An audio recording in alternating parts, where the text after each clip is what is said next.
이 시간 또 우리 말씀 가운데 우리 하나님 주시는 이 말씀의 은혜 온전히 누리시는 여러분 되시기 바랍니다. 오늘 함께 나눌 말씀 제목은 노예라는 제목으로 같이 말씀을 나누고자 합니다. 자, 우리 이제 4월달 우리 계속해서 나누는 말씀 주제는 부활의 증인입니다. 부활하신 예수님을 만난 그 부활의 증인들에 대해서 우리가 같이 말씀을 나누고 있습니다. 그 가운데서도 이제 오늘 함께 나눌 사람은 바로 바울이죠. 예수님의 사도들 가운데는 가장 마지막으로 예수님을 만났던 사람, 이 바울에 대한 이야기를 이제 여러분께 드리려고 합니다. 우리 말씀에 또 우리 귀를 기울이시고 또 마음을 열어서 은혜 받으시기 바랍니다. 아멘. 자, 오늘날 여러분들 이제 다 휴대폰 다 가지고 계시죠? 특별히 또 그냥 휴대폰이 아니라 대부분 다들 스마트폰 아마 가지고 계실 것입니다. 이 스마트폰이 이제 아주 대중화되면서 SNS 역시 또 이제 일상적인 것이 되었습니다. 이 SNS를 뭐 우리말로 이렇게 풀이하니까 뭐 사회관계망 서비스라고 하는데 이렇게 얘기하면 뭔지 도통 알아들을 수가 없는데 뭐 유명한 페이스북이나 트위터 또는 또 카카오 스토리라든지 인스타그램 뭐 이런 것들 요즘에 많이 사용하는 그런 SNS죠. 종류도 굉장히 많습니다. 제가 말씀드린 거는 아주 유명한 것들이고 그 외에도 많은 것들이 있다고 하죠. 자, 근데 모든 게 다 그렇듯이 어떤 이 SNS도 보면 순기능의 역할을 하는 면도 있는가 하면 또 안 좋은 그러한 기능을 하기도 합니다. 한 2년 전쯤이었던 걸로 기억이 되는데 이제 북아프리카 그리고 중동 일대에 이제 소위 말하는 아랍의 봄이라고 하는 그런 일들이 있었습니다. 이제 그 중동 국가의 독재자들을 이제 물러나라 하는 이제 민주화 운동의 바람이 불었었죠. 자, 그때의 이 민주화 운동이 일어나는데 큰 도움이 됐던 것이 바로 이 SNS였다라고 하는 그러한 이야기가 있습니다. 이제 독재자들은 이제 TV와 신문 이런 언론을 장악해서 자기들에게 유리한 것들만 이제 나가도록 하는데 반해서 이 SNS를 통해서 어떤 그런 사람들의 민주화 열기가 이제 증폭이 되고 그래서 독재자들을 몰아내는 일이 있었다. 이렇게 평가를 하죠. 뭐 이런 것들은 아마 뭐 순기능이다. 이렇게 얘기할 수 있을 겁니다. 그러나 반면에 또 역기능도 있는 것이죠. 제가 생각하는 이 SNS의 최고의 역기능은 뭐냐면 바로 허세. 여러분 아시죠? 이 SNS를 통해서 자기를 보여주고 할 때에 뭐 그냥 있는 그대로 보여주는 게 아니라 조금 이제 남들이 볼 거를 생각해서 좀 꾸미고 약간 과장되게 이렇게 올리는 그런 것들이 많이 있습니다. 뭐 멋진 척, 또 예쁜 척, 또 잘난 척 하는 이런 것들이 SNS에 자주 올라오게 되죠. 예를 들면 뭐 이런 게 있습니다. 여기 보시면 예. 이 그림 밑에 이제 뭐라고 달려 있냐면 자유롭고 싶다. 내 목에 목줄이 묶여 있기 때문에 자유롭지 않은 게 아니다. 다만 내 영혼이 묶여 있어 자유롭지 않은 것이다. 뭐 이런 글을 걔가 직접 남기진 않았겠지만 이건 이제 뭐냐 하면 이제 SNS에 나타나는 그런 허세 이거를 패러디해서 이렇게 나와 있는데요. 제목이 뭔지 아십니까? 개호세라고 하는 그런 것인데 예를 들면 이제 그렇다는 거죠. 이런 식으로 뭐 이렇게 자기를 굉장히 아주 어이없는 말들로 이렇게 포장하는 이런 허세들이 나와 있는 것을 보게 됩니다. 자, 어쨌거나 이렇게 뭔가 있는 척 또 잘난 척 하는 허세를 부리는 이유는 누구나 다 자기를 좀 남들에게 드러낼 때에는 좀 더 잘나 보이게 하고 싶은 그런 마음이 있기 때문이죠.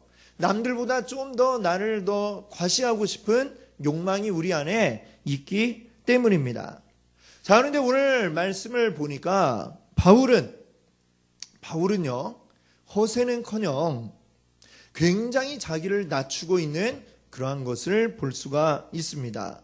오늘 본문인 로마서 1장 1절, 자, 이 말씀을 보니까 이 로마서는 바울이 로마 교회에 보낸 편지죠. 근데 이 편지 맨 앞에서 편지를 보내는 자기를 소개하는데 뭐라고 소개를 했습니까? 1절 맨 앞에 이렇게 시작을 하죠. 예수 그리스도의 종 바울은. 자, 자기를 뭐라고 했어요? 예수 그리스도의 종 바울이라고 설명을 하고 있습니다. 종, 다르게 얘기하면 오늘 말씀 제목과 같은 노예입니다. 노예가 무엇인지 여러분들 다 아시죠? 노예란 얼마나 참 비참한 생활인지 모릅니다. 자기의 생각 같은 거는 할 필요가 없는 사람들입니다. 오직 주인이 시키는 대로, 힘들어도 힘들다는 말을 해서는 안 되고 어떻게든지 주인의 말대로 해야만 되는 것이 바로 노예입니다. 자기가 아무리 뛰어난 능력이 있어도 주인 앞에 자기의 뛰어남을 드러내서는 안 됩니다. 내 마음대로 해서도 안 되고 아무리 뼈 빠지게 수고하며 일을 했어도 거기에 대해서 칭찬 들을 생각은 해서는 안 되는 자가 바로 노예입니다. 모든 영광은 오직 주인에게 돌려야 하는 것이 노예입니다. 자, 노예. 바울은 자기를 지금 그리스도의 노예다 이렇게 설명하고 있다는 것이죠. 도대체 우리 가운데 노예가 되고 싶은 사람 누가 있을까요? 아무도 없을 것입니다. 또 설령 우리 가운데 노예가 있다 할지라도 그것을 남에게 드러내고 싶은 사람 과연 있을까요? 아무도 없을 것입니다. 자, 근데 바울은 왜 로마 교회에다 편지를 쓰면서 그 맨 앞에다가 자기 자신에 대한 설명으로 나는 그리스도의 노예라고 이렇게 표현을 하고 있는 것일까요? 자, 아마도 바울이 어떤 사람인지 안다면 이 노예라고 하는 표현이 얼마나 더 충격적으로 다가올지 모르겠습니다. 바울은 어떤 사람이었느냐? 성경 곳곳에 보면 바울이 자기의 과거에 대해서 이야기를 하는데 종합해 보면 이렇습니다. 바울은 길리기아 다소라고 하는 곳에서 태어난 사람입니다. 근데 그는 태어날 때부터 로마의 시민권을 가지고 있는 그런 사람이었습니다. 이 시대의 최고의 국가, 초인류 국가는 바로 로마죠. 이스라엘도 역시 로마의 식민지로 있는 상태였고 모든 길은 로마로 통한다라는 그 말처럼 그 세계의 중심은 바로 로마를 통해 이루어지고 있었습니다. 그 로마의 시민권을 가지고 있다라고 하는 것은 또 굉장한 일종의 권력이기도 한 것이었죠. 자, 근데 이 로마 시민권을 어떻게 해야 가질 수 있느냐? 그 시대에 원래 로마의 시민이 아닌데 로마 시민권을 가질 수 있는 방법은 딱 세 가지였습니다. 첫 번째는 로마에 큰 공을 세우는 것이죠. 뭐 로마의 군인이 된다든지 해서 전쟁에서 아주 큰 공을 세우면 그에게 시민권을 줍니다. 자, 시민권을 얻을 수 있는 또 한 가지 방법은 돈이 아주 많으면 돈을 주고 살 수도 있었습니다. 또는 이 로마, 바로 이 이탈리아 지역에 살고 있지 않은 자라 할지라도 부모가 다 로마 시민권자라고 한다면 그 부모에게서 태어난 자녀들은 또 자연스럽게 태어나면서 로마 시민권을 가지게 됩니다. 바울은 그 부모가 로마 시민권자였습니다. 그래서 태어나면서부터 로마의 시민권을 가지고 있었죠. 이 바울의 아버지는 아마도 돈을 많이 번 그러한 상인이었던 것 같습니다. 그래서 돈이 많기 때문에 그 일찍이 로마의 시민권을 샀고 그 부모 밑에서 태어난 바울은 자연스럽게 로마 시민권자로 태어날 수 있었던 것이죠. 집안이 부유했기 때문에 바울은요, 어렸을 때부터 예루살렘으로 유학을 갈 수가 있었습니다. 예루살렘 안에서도 그 중에서도 최고의 공부를 할 수 있는 바로 랍비 가말리엘의 문화에서 공부를 했다라고 성경은 이야기하고 있습니다.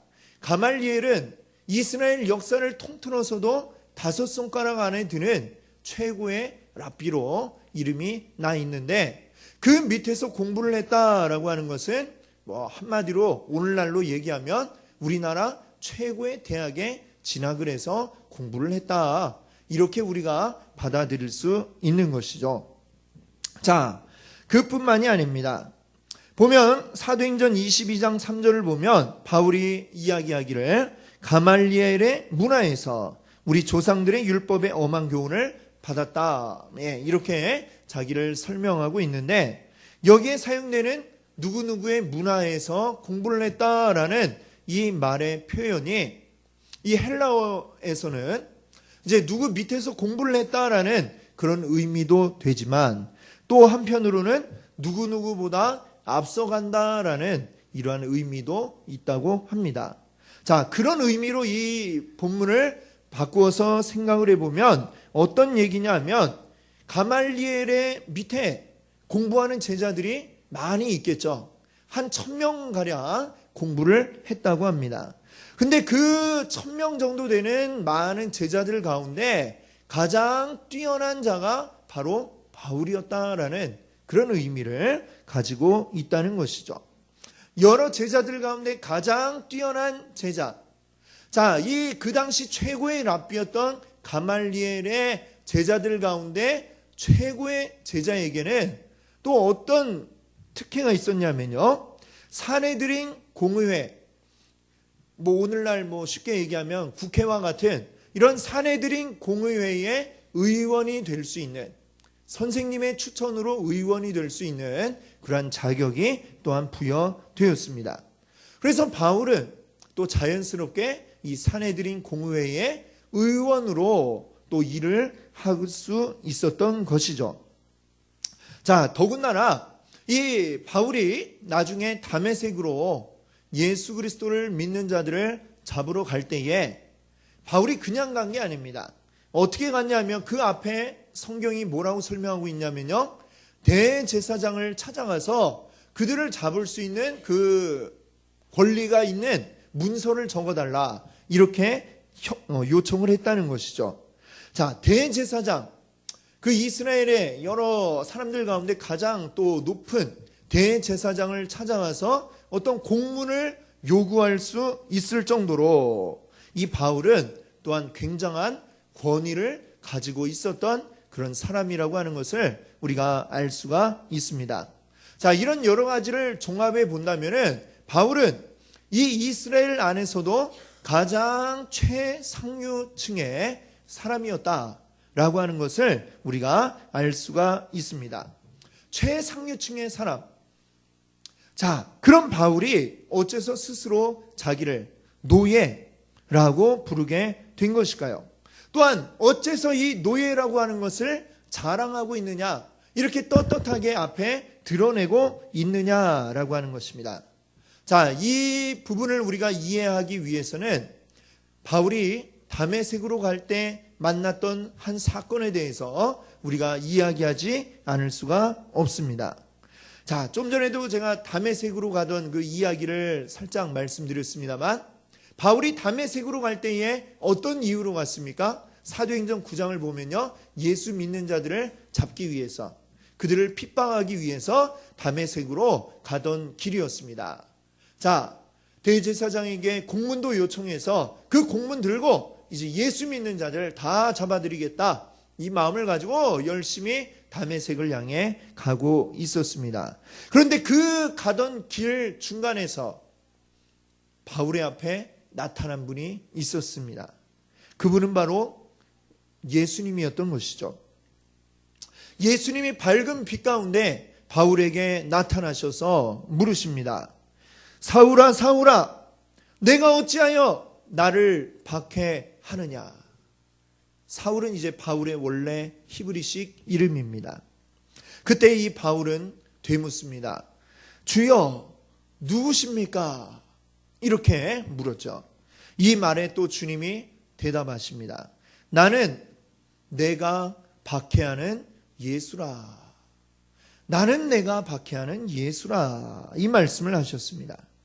이 짧은 시간의 만남을 통해서 바울은 모든 것을 다 깨닫게 되었습니다. 이전에 사실은 이 바울은 예수 그리스도를 한 번도 만나본 일이 없었던 사람입니다. 그러나 이 바울은 자신의 어떤 종교적인 신념을 가지고 예수라고 하는 자는 잘못된 자이고 그를 따르는 자들도 역시 잘못된 길을 가는 자들이다. 이 생각을 가지고 자기의 열심을 가지고 예수 믿는 자들을 핍박하고 있었습니다. 그러나 자기가 핍박하는 그 예수를 만났을 때에 바울은 비로소 깨달았습니다. 그가 그동안 해왔던 모든 것들이 다 잘못된 것이었구나 라고 하는 것을 그가 알았습니다. 그리고 이미 십자가에서 죽은 줄로만 알았던 그 예수 그리스도는 죽음 가운데 머물러 있지 않고 살아나셔서 지금 내 앞에 와 계시구나 라고 하는 것을 그가 깨달았습니다. 그래서 이 바울은 내가 지금까지 해왔던 일들이 무엇이었는지 이거는 내가 잘못된 일을 해왔구나 라고 하는 것을 알았고 그리고 이제 나는 무엇을 해야 할 것인가 라는 것도 분명히 그가 깨닫게 되었습니다. 그리고 그 후로 바울은 자기가 지금까지 자랑스럽게 생각해왔던 모든 일들이 잘못된 것 그리고 해로운 것이라고 생각하게 되었고요. 자기가 지금까지 자랑해왔던 모든 것들이 이제는 다 배설물과 같다. 다시 얘기할까요? 똥과 같다. 이렇게 생각을 했다고 바울은 고백하고 있습니다. 그 순간부터 바울은 이제 그리스도의 종, 노예가 되기로 했습니다. 그리고 그때부터 부활하신 그리스도와 함께 살면서 그가 받은 복음을 전하는 자로 변신하게 되었습니다. 바울은 이제 예수 믿는 자들을 잡아서 족치던 자가 이제는 예수님이 하나님의 아들입니다 라고 그렇게 증거하는 사람이 되었습니다. 예수님은 구약 성경을 통해 예언된 분이고 육신으로는 다윗의 혈통으로 나셨고 그리고 십자가에서 죽으시고 부활하신 분입니다. 이렇게 사람들에게 찾아다니며 증거하는 자가 되었습니다. 이렇게 전하는 이유는 모든 민족이 예수 그리스도를 믿고 순종해서 함께 하나님의 은혜에 참여할 수 있도록 하기 위해서 그 일을 평생의 사업으로 알고 평생에 자기 해야 할 일로 알고 뛰어들었던 것입니다. 여러분, 이 다메섹의 그 만남 이후로 바울은 복음을 전하는 데에 자신의 모든 것을 걸었습니다. 그리고 그 일을 하는 이유는 자기가 하나님께 받은 은혜 그리고 사도의 직분을 받았기 때문인 것입니다. 자, 그런데 바울은요, 은혜와 사도의 직분보다도 더 중요하게 여긴 것이 무엇이었느냐? 바로 노예라고 하는 직분을 그가 더 중요하게 여겼다는 것입니다. 그래서 로마서 1장 1절에 자기를 설명하는 말로 제일 먼저 나는 그리스도의 종입니다. 나는 그리스도의 노예입니다. 라고 가장 먼저 이야기했던 것입니다. 자, 바울이 이 노예라는 직분을 가장 중요하게 여겼던 그 이유가 무엇일까요? 그 이유는 바로 이렇습니다. 이 은혜 귀합니다. 그러나 그 은혜는 바로 바울이 스스로 그리스도의 노예가 된 것, 이것이 바로 그는 은혜였던 것입니다. 노예가 된 것이 그에게 더 귀했습니다.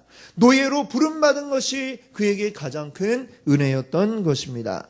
주님의 노예가 되어 살면 은혜는 거저 그에게 주어진다는 것입니다. 은혜를 받기 원한다고 하나님이 은혜를 주시는 게 아니라 우리가 주님의 자녀로 그리고 우리가 주님의 노예가 될 때에 하나님은 은혜를 우리에게 거저 샘솟듯이 부어주시는 줄 믿습니다. 아멘. 이것이 바로 하나님의 은혜를 베푸시는 공식이 되는 것입니다.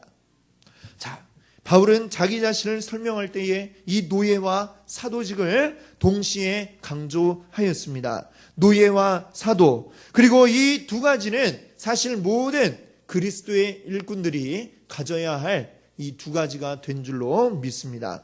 그러나 그것에서 우리가 선후를 따지자면, 어느 것이 먼저인가를 따지자면 사도 이전에 노예가 먼저 되어야 하는 것입니다. 우리는 그리스도와 올바른 관계를 맺어야 합니다. 하나님의 일을 이루어갈 때에 하나님과 우리는 어떤 방식으로 일을 할까요? 하나님과 우리가 사업 파트너로, 동료로, 협력자로 이렇게 일하는 것입니까? 아니라고 하는 것입니다.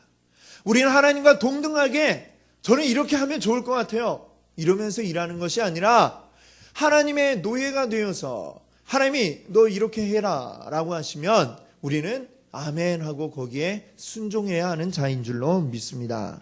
아멘.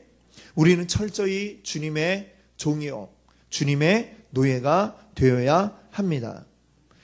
주인이 노예에게 작업 지시를 내립니다. 자, 오늘 작업은 이렇게 하고 그 다음에 저렇게 한다, 이렇게 작업 지시를 내려요. 근데 노예가 주인에게 이야기합니다. 그렇게 하지 말고 저렇게 한 다음에 이렇게 하는 게 어떨까요? 자, 이렇게 얘기하면 그 노예는 어떻게 될까요? 주인한테 한 대 맞겠죠. 예, 그렇습니다. 매 맞을 일만 생기는 것입니다. 노예는 주인이 시키면 하면 되는 것입니다. 자, 근데 아멘이 잘 안 나와요. 그렇죠? 왜? 내가 왜 노예지? 이 생각이 자꾸 우리 안에 있기 때문입니다. 지금 우리는 자유민주주의 시대를 살아가고 있습니다.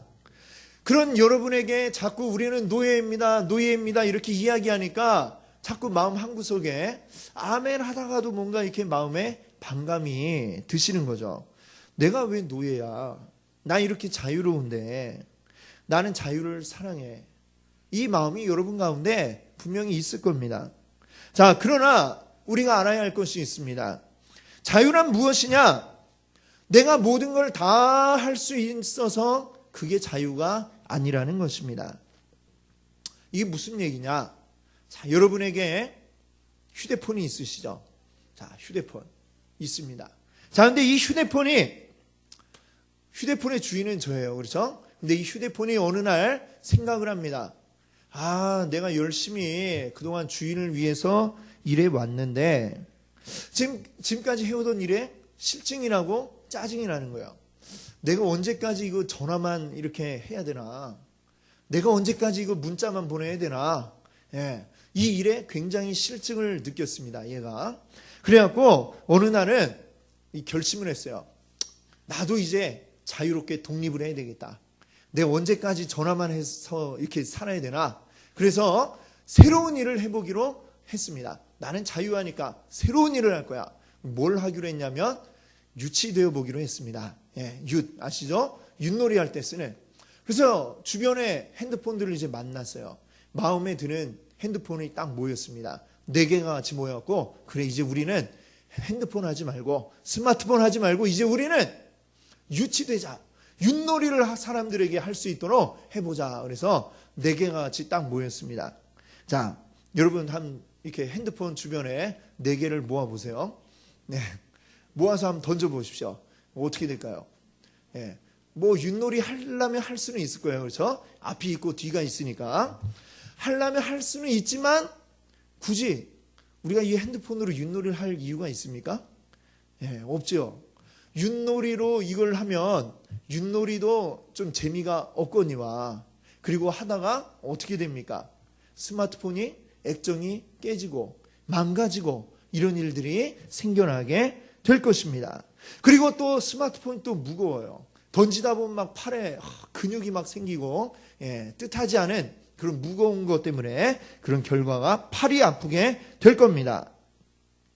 윷놀이도 제대로 되지 않거니와 이 스마트폰도 망가지고 마는, 결국은 이 스마트폰이 자기의 자유함으로 나는 유치되겠어 했지만 그것이 하는 사람이나 이 스마트폰 자체에게나 모두 안 좋은 결과가 되고 만다는 것입니다. 스마트폰은 그것에 맞는 목적이 있습니다. 그 목적이 뭐예요? 전화하고 문자하고 또 인터넷도 하고 또 때로는 게임도 하고, 그게 이 스마트폰의 목적인데 그 목적에 맞게 쓰여질 때에 이 핸드폰은 가장 행복하고 가장 잘 쓰여질 수가 있는 것입니다. 그 목적에 맞는, 목적 안에서 이루어지는 자유가 진짜 참 자유다라고 말할 수 있는 것이죠. 우리 사람도 역시 마찬가지입니다. 사람에게 자유가 있다고 해서 내가 아무거나 막 다 하면 되느냐? 그건 절대로 그렇지 않다는 것이죠. 아무거나 하는 자유, 그것은 그 사람을 망치고 그 사람이 만든 목적 자체도 이룰 수 없게 만들어 버리는 것이죠. 이 스마트폰에는 그 스마트폰에 맞는 매뉴얼이 있습니다. 그 목적을 이야기하고 있는 매뉴얼이 있고 매뉴얼대로 움직여질 때에 가장 잘 되듯이 우리 사람에게도 사람에게 맞는 매뉴얼이 있는 것이죠. 저에게 맞는 이동현 사용 설명서가 있습니다. 또 여러분에게도 여러분에게 맞는 사용 설명서가 있습니다. 그 사용 설명서가 어디 있느냐? 하나님 손 안에 있다라고 하는 것이죠.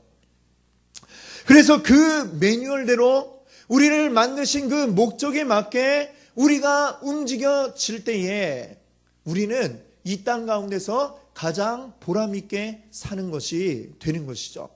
그리고 그것이 나를 가장 잘 드러낼 수 있는 방법이고 그것이 우리에게 가장 큰 은혜가 될 수 있는 줄 믿습니다. 아멘.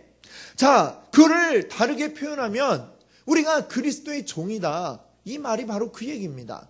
하나님이 우리를 매뉴얼을 가지고 우리를 움직이신다. 이게 다른 말로 우리는 주님의 노예입니다 라고 하는 그 얘기라고 하는 것이죠. 여러분들 이해가 되십니까? 아멘. 그렇습니다. 우리는 노예라고 하는 이 말이 주는 어떤 그 억압적인 그런 느낌 때문에 노예라고 하는 말이 굉장히 거부감이 들 수 있겠지만 우리는 오히려 이 땅 가운데 내가 존재하는 이유, 이 땅 가운데 내가 있어야 하는 그 목적, 그 목적을 우리는 그리스도의 노예가 될 때에 온전하게 이룰 수 있는 것입니다. 아멘. 먼저 노예가 되어야 우리는 우리가 할 수 있는 그 일들을 할 수 있는 것입니다. 그리고 우리는 사도로서 온전한 열매를 맺을 수 있게 되는 줄 믿습니다. 아멘. 요한복음 15장을 보면요, 이런 말씀하고 있습니다. 주님은 열매 맺지 못하는 가지들은 다 잘라다가 불살라버린다라고 말씀하고 있습니다. 열매 맺지 못하는 이유가 뭡니까? 나무에 붙어서 그 가지들은 나무가 보내주는 양분을 잘 받아들이고 열매를 맺어야 합니다. 그게 가지의 목적이죠. 그런데 그것을 거부하고 본 나무에서 주는 양분을 거부하고 내 마음대로 내 힘대로 해볼 거야. 결국 열매 맺지 못하게 되는 것이고 그러한 가지들은 다 잘라져서 불살라버리게 될 수밖에 없다는 것입니다. 그 원래의 목적을 이루지 못했기 때문이죠. 오늘 말씀 가운데 바울은 예수님을 만나서 자신의 목적이 무엇인지 하나님이 가지고 계신 바울의 그 매뉴얼이 무엇인지를 온전히 발견할 수 있었습니다. 그 이전에 그의 삶은 오작동되고 잘못된 목적에 맞지 않는 그러한 삶을 살아가고 있었던 것입니다. 그러나 그가 하나님을 만났을 때에 온전히 자기 매뉴얼에 맞게 제대로 작동되는 그러한 역할을 할 수 있게 되었던 것입니다. 그리고 그렇게 사는 바울은 자기를 스스로 표현하기를 나는 그리스도의 종, 그리스도의 노예다라고 표현을 한 것입니다. 세상의 노예는 대우받지 못하고 굴욕적인 삶을 살아갈 수밖에 없습니다. 그러나 그리스도의 노예는 그와는 다른 줄로 믿습니다. 여러분, 전자제품이 말을 안 들을 때 여러분들 하시는 방법은 뭔가요? 보통 TV가 잘 안 나온다. 탕탕. 예. 옛날에는 이렇게 브라운관 TV는 두들겨 보고 그랬는데, 잘 안 될 때, 전자제품 잘 안 될 때 최고의 방법은 일단 다시 껐다가 켜보는 겁니다. 예. 그러면 한 대부분은 잘 작동이 되죠. 그래도 안 되면 그때는 AS센터로 갈 수밖에 없는데, 자, 껐다 켜면 왜 이게 제대로 되느냐? 그런 걸 이제 뭐라고 얘기하냐면 리셋 한다고 그러죠. 리셋. 다시 그 잘못된 그 설정을 바꾸고 처음 원래의 그 모습으로 되돌리키는 것. 이것을 리셋 한다고 이야기를 합니다. 전자제품은 리셋하면은 다시 원래대로 잘 작동이 되어지죠. 우리 인생도 마찬가지입니다. 하나님이 만드신 그 목적대로 쭉 해야 되는데 그대로 하지 못할 때 우리에게 필요한 건 뭘까요? 바로 리셋하는 거죠. 다시 껐다 켜지는 겁니다. 리셋한다는 거. 우리가 하나님의 뜻에 맞추어서 다시금 나를 조정을 하는 것입니다. 리셋되어 살아가는 우리의 삶은 나에게 가장 좋고 아름다운 나에게 허락된 최고의 삶인 줄로 믿습니다. 아멘. 우리가 이 땅 가운데 존재하고 있는 이유가 무엇입니까? 그저 하루하루 먹고 살기 위해서 내가 이 땅에 존재하는 것이 아닙니다. 더 크고 소중한 뜻이 우리 가운데 있는 줄 믿습니다. 우리는 그리스도의 노예가 되어서 그리스도의 뜻대로 사는 것이 우리가 이 땅 가운데 살아가는 목적인 줄 믿습니다. 그리고 그리스도의 뜻은 무엇이냐? 바로 땅끝까지 이르러서 주의 복음을 전하는 것입니다. 내가 지금 살고 있는 이 집에 내가 살아가는 이유가 무엇인가? 어찌 하다 보니 내가 이 집에 살고 있구나. 이게 아닙니다. 내 옆집, 윗집, 이 사람들을 만나게 하시려고 하나님이 지금 나의 이 집에 살게 하셨구나라고 하는 것을 여러분들 믿으시기 바랍니다. 내가 지금 다니고 있는 이 직장, 내가 왜 어떻게 다니게 되었을까? 내 직장 동료들을 만나게 하시려고, 그리고 그들에게 복음 전하게 하시려고 주님이 이 직장에 나를 보내신 줄 믿습니다. 내가 지금 다니고 있는 이 학교 어떻게 하다가 다니게 되었을까? 어찌어찌 하다 보니 다니게 된 것이 아니라 하나님이 그 학교에 같이 공부하는 친구들을 만나게 하시려고, 그들에게 복음 전하게 하시려고 여러분들을 그곳으로 인도하신 줄 믿습니다. 부활하신 예수 그리스도를 만나신 여러분, 이제 우리도 온전한 그리스도의 노예로 살아갈 수 있기를 바랍니다. 그리스도의 노예로 사는 것이 우리에게 가장 아름다운 삶인 줄 믿습니다. 우리의 삶의 목적대로 살아가게 되는 것인 줄 믿습니다. 그리고 그것을 믿고 우리 끝까지 우리의 삶이 다하는 그 순간까지 그리스도의 복음을 땅끝까지 전하시는 우리 귀한 성도님들 되시기를 바랍니다. 함께 같이 기도합니다.